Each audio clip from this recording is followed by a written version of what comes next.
Salut à tous, c'est Via. Regardez ce que j'ai trouvé dans ces documents découverts dans la vidéo précédente, accessible via le lien. Nous avons trouvé une information où un certain point de transbordement numéro 67 est mentionné à plusieurs reprises. Ici et dans d'autres documents que j'ai pu trouver, il y a des informations sur des moteurs à réaction qui étaient stockés à ce point de transbordement. C'est pourquoi aujourd'hui, nous allons nous y rendre. Nous devrons traverser une forêt dense à pied dans cette direction jusqu'au point de transbordement 6-7 car il est impossible d'y aller en véhicule. Que ne ferait-on pas ? Dans cette forêt, nous pourrions découvrir ce qui nous relie aux secrets et énigmes. Ou peut-être trouverons-nous l'Eshka. Aidez-moi! Ce fameux pain volant à réaction, allons-y. Plus vite. Par ici, nous devons aller dans cette direction car selon toutes les coordonnées, la zone où nous devons aller se trouve juste derrière ce plan d'eau. Il faut être très prudent. Merde, je n'ai pas pris de bateau avec moi. Donc, il va falloir chercher un moyen de traverser cette forêt. Tôt ou tard, nous trouverons une option pour traverser. Regarde, caméraman, vas-y, pourquoi tu as peur ? Non, la caméra va couler. Pourquoi couler ? Ne tombe pas, c'est tout. Mais je vais tomber. Ne tombe pas, tout ira bien. Mince, c'est vraiment flippant, l'eau est glaciale. Putain de théâtre. L'arbre est tombé, c'était notre seul passage, mais pourquoi cet arbre est-il tombé ? Il s'est cassé. Non, attends, il y a une voiture là-bas, regarde, une voiture l'a percuté.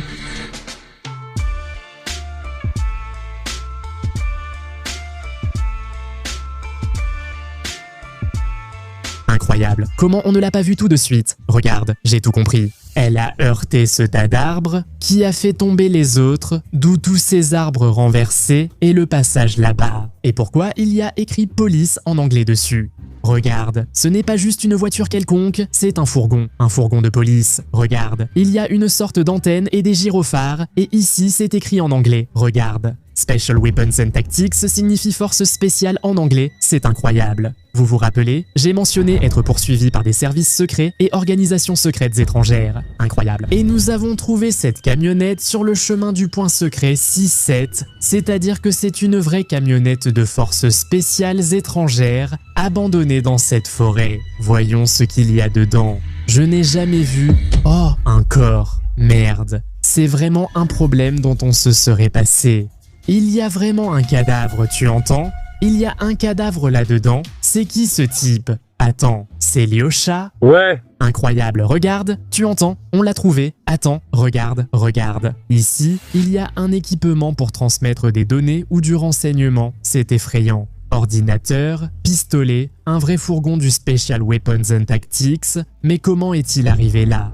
Il faut se ressaisir. Quel fourgon du Special Weapons and Tactics ? Mec, c'est Lyosha. C'est le vieux qui l'a enlevé. Regardez l'épisode précédent si vous ne vous souvenez pas. Écoute, il a un pouls. Il faut le réanimer comme on l'a appris en cours de sécurité. On a déjà vu ça. Non, ça ne marche pas. Campagnard, il va falloir faire du bouche à bouche. C'est toi qui as fait ça. J'ai mal à la tête. Oui, pour une raison. Aïe, la poitrine plus fort. Ah bébé, comment tu t'es retrouvé ici ? Tu comprends au moins où tu es ? C'est un fourgon du groupe d'intervention de la gendarmerie nationale. Oui, je crois me souvenir. Comment es-tu arrivé ici ? Même le grand-père t'a emmené quelque part ? C'était juste après que tu m'as trouvé. Qu'est-ce que j'ai à voir avec ça ? Vraiment ? Mon grand-père m'a emmené dans la forêt sans me caresser la tête. Il marchait derrière moi avec un fusil. Je ne pouvais même pas m'enfuir. Il m'a forcé à creuser une tombe. C'était très dur, froid et effrayant. Et il a pointé le fusil sur moi. Je me préparais au pire, au moment le plus effrayant. Allô, papy, écoute. Salut papy, tu es pris ? Eh bien, oui. Au début, je ne comprenais pas, mais c'était quelqu'un de très sérieux qui appelait. Il y a un petit boulot, des affaires urgentes. Alors, c'est vraiment urgent, c'est ça ? Hier, j'étais avec l'avion. On doit être 3. Le 3e doit être initié. Eh bien, un initié, oui, il y en a un. Et tu es sûr de pouvoir lui faire confiance ? Lui faire confiance est risqué. mais je n'ai pas d'autre option rapide. Prends-le et va au point indiqué. Je t'ai envoyé les coordonnées. Si je comprends bien, un travail urgent vient d'arriver. Petit-fils, réveille-toi. Quoi? Debout, dira Botenka. Il y a du travail, tu as de la chance. Il a choisi de m'épargner, mais pour combien de temps restait incertain. Attends, tu veux dire que le vieux était prêt à tuer son propre petit-fils? Eh bien, apparemment oui. Et toi, comment as-tu pu me remplacer pour une vieille épave rouillée? Bon, arrête ça. Abruti, je t'ai sauvé et réanimé. Sans moi, tu serais mort ici. Et alors? Ce que tu as fait, ce n'était vraiment pas amical. Oui, tout ça n'a pas d'importance. Calme-toi, campagnard, on est quitte, mais je ne comprends pas comment tu es arrivé ici. Poursuis ton récit. Il m'a mis un sac sur la tête, oui, j'ai eu très peur, et oui, il se moquait de moi, puis il m'a carrément jeté dans la voiture, c'était vraiment terrifiant, et on est parti.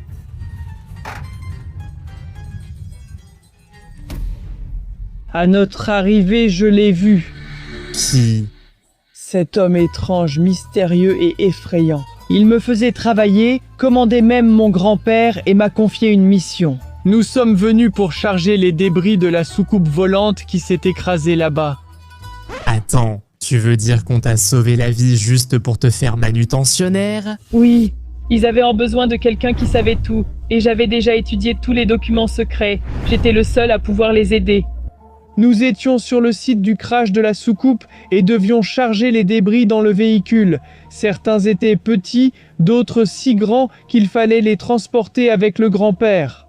Mais pendant que je chargeais, j'ai écouté la conversation du grand-père et de cet homme mystérieux, et j'ai tout compris. Quand il était jeune, le grand-père a servi au KGB dans une section qui s'occupait des appareils volants secrets, comme la miche volante. Il s'est avéré être un traître, il était un espion international et vendait ses informations secrètes à l'étranger. Attends, Lyosha, j'y étais aussi, sur le site du crash de la soucoupe. Sérieusement? Oui, il y avait un OVNI entier et ses débris. J'ai découvert le point 6.7 grâce à des documents, et en m'y rendant, j'ai trouvé ce fourgon des forces spéciales avec toi dedans. Tout concorde, mais pourquoi tu ne m'as pas cru avant? Oui, j'ai encore du mal à y croire. Alors, raconte, que s'est-il passé après? On m'a remis un sac sur la tête et jeté dans une voiture. J'ignorais la destination, mais j'ai entendu parler du point de transbordement 67 pendant la conversation. Exactement, j'allais probablement là-bas. Où est-ce que c'est? Je ne savais pas où nous étions. Avec un sac sur la tête, une fois retiré, j'ai aperçu des hangars, des caisses et ce mystérieux individu. Il m'a forcé à décharger des débris d'objets volants non identifiés, et puis j'ai vu le système de vidéosurveillance et dessus il y avait cette fameuse camionnette volante. Tu l'as vu dans la zone 67? Peut-être que je n'ai pas eu le temps de bien la voir, l'alarme s'est déclenchée, il y a eu de l'agitation, le vieux m'a attrapé et m'a jeté dans la première voiture venue. Dans cette fourgonnette, c'est ça? Il me semble oui. Plus loin. Nous avons foncé, et c'était très inquiétant. Il y avait même des coups de feu, des explosions. Je n'ai pas réussi à garder le contrôle. Puis il y a eu un choc, et j'ai peut-être perdu connaissance, et ils m'ont laissé ici. Donc, vous avez quitté la zone 67 avec cette camionnette? Je n'ai pas compris si c'était la zone 67 ou un genre de point de transbordement. Je n'ai pas compris cela. Nous devons découvrir. Tu plaisantes? Non, on n'ira pas là-bas, pourquoi faire? Non. Allez, sors. On a ce fourgon des forces spéciales, je vais le bricoler un peu et on ira directement avec. Jusqu'à ce point-là à peu près, regarde, on a des traces que ce fourgon a laissées, très probablement on pourra s'orienter grâce à elles. J'ai aussi des coordonnées trouvées dans des documents secrets sur le site du crash de la soucoupe volante. On va trouver ce point ou zone 67, je ne sais pas. Tu ne comprends pas du tout à quel point on risque notre vie? Non? En quoi consiste le risque? J'ai failli mourir plusieurs fois et tu veux encore que j'y retourne? Tu as survécu à un choc, au stress, tout ça c'est des détails. Si on peut montrer aux spectateurs une bouquinka volante, tu imagines le buzz que ça ferait. Oui, j'ai toujours rêvé de voler en voiture. Je ne partirai plus jamais avec toi, je n'ai plus confiance. En fait, je tiens à te rappeler que c'est moi qui viens de te sauver la vie. C'est toi qui m'as mis dans cette situation. Quoi qu'il en soit, tu as maintenant deux options. Aller quelque part à pied, il y a d'ailleurs un joli lac où tu pourrais te baigner, ou bien monter dans ce fourgon avec moi. Allez, Derevensky, au boulot, on doit restaurer ce camion. Tiens, j'ai retrouvé ta casquette. Pourquoi tout doit-il toujours se passer à ta façon? On va retrouver la fourgonnette volante, j'en suis sûr. Ne t'inquiète pas, on a un problème. La voiture s'est encastrée dans l'arbre, faisant tomber d'autres arbres. Heureusement, le moteur à l'intérieur n'a pas été touché. Je peux essayer de le démarrer. Regarde, il y a une radio et un moniteur des forces spéciales. Et ce bouton, c'est quoi? Oh, un vrai véhicule des forces spéciales. Mais apparemment, après le crash, plus rien ne fonctionne ici, il n'y a plus d'alimentation. Apparemment, le choc a vraiment été violent. Mais bon, peu importe, je pourrai le démarrer. Alors... Je ne comprends rien à ce monde. Notre vie est en danger. Peut-être même que le vieux me cherche en ce moment pour finir le boulot une bonne fois pour toutes. J'ai dit qu'on n'a tout simplement pas d'autre option pour partir d'ici. Mon Gelandwagen est de l'autre côté de la forêt, et le seul véhicule, c'est ce fourgon. T'as ramené ce Gelandwagen? C'est une bonne bagnole, en fait je l'aime bien. Hop là, alors, j'ai un peu démonté le tableau de bord, et on a du courant. Oh, ha ha ha, la moitié du boulot est faite. Oui, comment fait-on ça généralement? Que faisait-il jeune? Si voler une voiture est si facile. Je ne vole rien du tout, je ne fais rien d'illégal. Tu veux dire qu'on t'a vendu cette voiture ou quoi? Je l'ai trouvée. Ha ha ha, et on va partir avec maintenant. Mince, Vas-y, paysan, assieds-toi de ce côté. Allons-y, là-bas, ce sont les murs de ton grand-père. Pia, ça ne te vient même pas à l'esprit qu'il pourrait te retrouver avec ce fourgon? Je ne sais pas, toute l'électronique est coupée, mais avec les Cedi et Carenati, on trouvera ce qu'on cherche. Oui, réfléchis, c'est génial. On roule dans un fourgon des forces spéciales occidentales ou d'autres forces étrangères qui chassaient les appareils volants, et nous, on va les trouver. D'abord... Tu sais ce qui m'intéresse, moi? Quoi? Tu as dit suivre les coordonnées. Ouais. Donc tu n'étais pas venu me sauver, oui? Eh bien, comme tout le monde dans les commentaires demandait de te retrouver, je me suis dit que j'irais aux coordonnées, que je trouverais la fourgonnette ou toi. Tu as donc d'abord enregistré et publié une vidéo, lu les commentaires, puis seulement après tu es parti sauver? Je suis blogueur, tu entends, je fais ça depuis 10 ans. C'est quoi ces reproches? J'espère que les abonnés ont écrit que c'est vraiment un salaud. Non, la moitié ont approuvé. Quoi? Regarde les commentaires, beaucoup disent qu'ils auraient fait pareil. D'ailleurs, notre moteur fume, et ton grand-père s'est vraiment encastré dans l'arbre. Je pense que c'est grâce à cela. C'est grâce à ce fourgon qu'on trouvera le bon chemin, car mes coordonnées me faisaient passer par le lac, alors que ton grand-père est allé tout droit. Tu m'énerves tellement déjà. Oui, calme-toi, tout va bien, on t'a sauvé. Oui, c'est comme si c'était un coup de téléphone qui m'avait sauvé, pas toi. Vois le côté positif des choses. Imagine, si on montre au monde une boucanka volante, on deviendra les plus populaires du monde. Deux mecs qui volent dans une boucanka, c'est le rêve de tout le monde. Tout le monde a toujours voulu voler en voiture, et nous, on sera les premiers à le faire, en plus dans une boucanka. Calme-toi. Publier, ça va attirer l'attention des services secrets sur toi. Cette attention, c'est justement ce qui me protège toujours. Bon, allez, on y va, il faut avancer. On part à la recherche de la fourgonnette volante. Ah ah ah, on va passer par ici, à travers ce petit bois, et je pense qu'on va déboucher sur une route un peu plus convenable. Incroyable, on roule dans une vraie fourgonnette des forces spéciales pour chercher des documents secrets. J'en ai rêvé toute ma vie, c'est génial. Oh, et là-bas, il y a peut-être une sortie, c'est sûrement le point 67. Oh, Liochek, regarde, on arrive bientôt sur la route goudronnée, tout est super. Oui, c'est bien ici, la zone 67. La boucanka volante devrait être dans le coin, oui?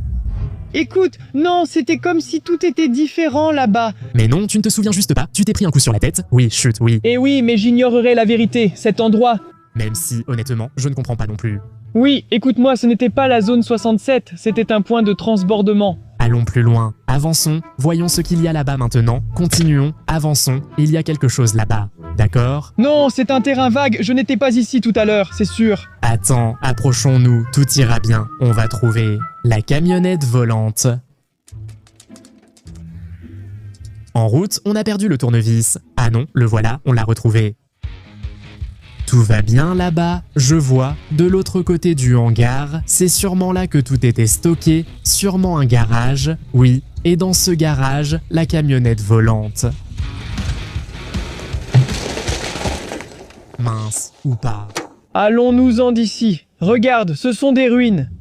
Non, ça doit être la zone 67, ça ne peut pas être juste des ruines. Peut-être que là-bas, il y a une miche volante. Oui, Via m'a rendu fou, il ne m'écoutait pas avant ni maintenant. Et nous, on se lance quand même dans une histoire hallucinante.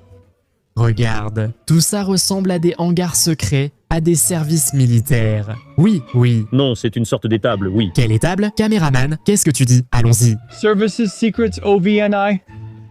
Je ne comprenais pas comment j'étais arrivé ici. On va entrer, il y aura une soucoupe volante ou des technologies secrètes. Merde, il n'y a qu'un trou, une baignoire. Via m'a déjà saoulé avec ses aventures, avec ses bagnoles débiles. Des vieux entrepôts puants, tout est pourri ici. Peut-être qu'il y avait quelque chose ici. Regarde, il y a du câblage électrique ici. Peut-être que l'endroit a été vidé délibérément. Pour qu'on ne découvre pas de secret, il faut chercher des indices ici. Je te dis, il faut chercher des indices. Chercher, chercher. Et il a dit, heureusement que j'ai laissé Lieshka et eu le Gelik. Merci beaucoup les gars. Il y avait de l'électricité ici. Mais comment entrer sans poignée? Il doit y avoir une entrée de secours, comme une fenêtre cassée. C'est n'importe quoi. Mince, je vais plutôt ici, là, il y a quelque chose d'étrange.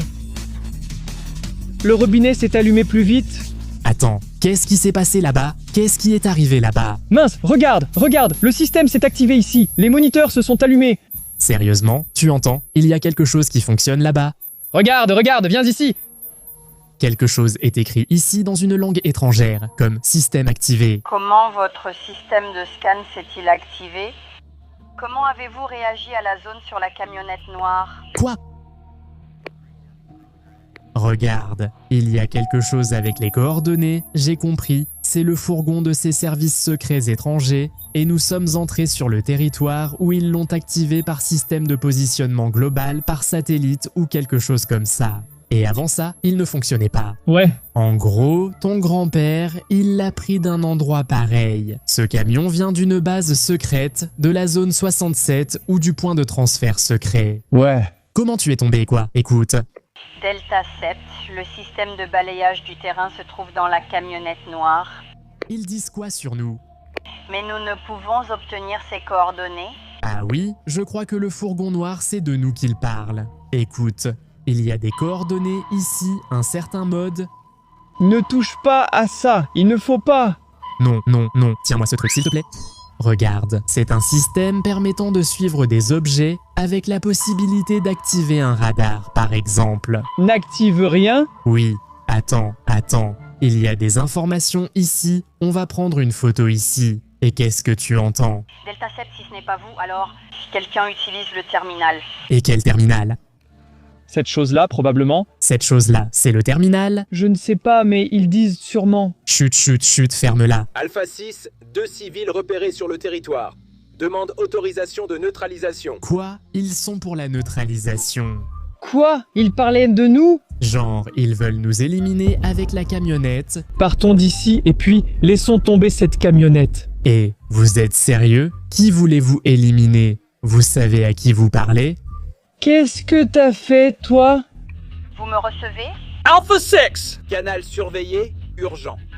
Merde, ils ont fermé les cartes. Éliminez le campagnard, assieds-toi, allez vous faire foutre. C'est mon terminal, c'est clair? Non, arrête, qu'est-ce que tu fais? Hé! Pardonnez-nous, je ne suis pas une bête, qu'est-ce qu'il n'y avait pas encore? D'accord. Non, il est avec moi et il a dit de vous faire foutre. Vas-y, ferme la porte, on part. Ils arrivent dans ce terminal. Merde, ça ne marche plus. Ce terminal contient des infos sur les départs de vol. Merde.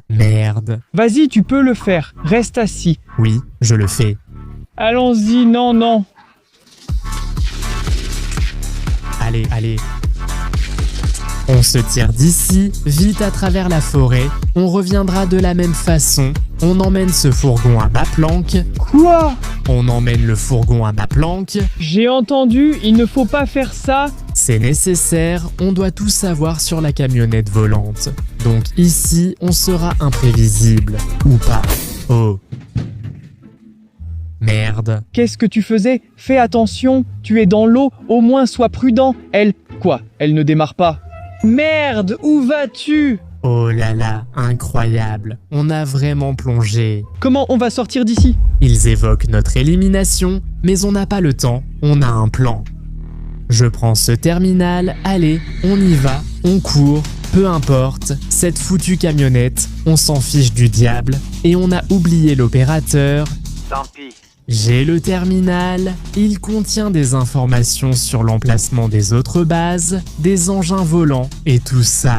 On va s'en occuper, on va tout régler et découvrir où se trouve la miche volante, mais pour l'instant, il vaudrait mieux qu'on se planque là-bas, notre fourgonnette est là-bas. Mais c'est quoi ce sifflement? Oh, oh, oh, ha ha ha ha, quel geste! Et tu rigoles? Allez, on se tire d'ici, t'es malade, on n'a pas le temps pour ça. Merci à tous d'avoir regardé, c'était moi Via. Nous allons absolument poursuivre cette enquête, mais pour l'instant il faut filer, tu cours, non? Ouais. D'accord? Merci à tous d'avoir regardé, au revoir, au revoir, au revoir, mettez un like et abonnez-vous.